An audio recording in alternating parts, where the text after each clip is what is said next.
করতে না পারে। এই হচ্ছে গিরিখাত। এই যে মাটি পাথরে পরিণত হয়েছে, এটাই গিরিখাত।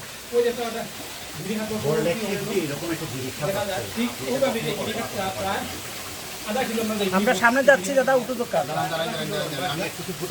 ও অবশ্যই অবশ্যই। এটা 1/2 কিলো লম্বা একটা গিরিখাত।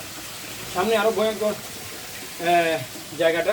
আসলে লেখার ভিতরে যে এইরকম গিরিখাত থাকতে পারে খুবই ভয় করতেছে যে হঠাৎ করে যদি আমরা এই পাথর চাপা পড়ে যাই। অনেক পথ আমরা হেঁটে এসেছি এবং সামনে এইরকম অনেক ভয়ঙ্কর ব্যাপার স্যাপার। এই জায়গায় আমরা সামনের দিকে এগিয়ে যাওয়ার চেষ্টা করছি, আর আমি একটু জুম করে দেখাই ভেতরের কি রকম একটা অবস্থা। শাকিল ভাই, আমরা সবাই এই চিপার মধ্যে ঢুকায় একটা ছবি তুলে ফেলেন। আমরা সবাই চিপার মধ্যে আছি, অবশ্যই জানাবেন। চিপার মধ্যে আটকে গেছি। শুভকামনা ডাকবেন। দেখার পরে এই প্রদীপদা, আপনার মুখটা আছে। এই শাকিল ভাই, এই আমরা সবার ফেস আছে, ছবি নেন। মাত্র 1 হাত জায়গা একটু আঁকা বাঁকা হয়ে দাঁড়ান। প্রদীপদা একটা ছবি প্লিজ। এদিকে এদিকে উপর দেখা যান না, অনেক বুঝতা পিছাইতে অনেক বুঝতা আর শুধু মাঝখান দিয়া এই যে 1 হাত জায়গা গিরিখাত।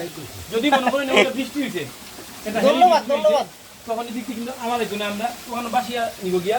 আর এই যে গিরিখাত আমরা সামনে আরে করতে পারবো না দাদা। জি জি। দৃশ্য দেখানি কত উঁচা পাহাড়টা গিরিখাতের ভিতর। এই গিরিখাতে কেউ আইছে না, না হওয়ার কারণ হচ্ছে গিয়া এই যে আমার মাথার উপরে দেখা যায় মাকড়ের জাল।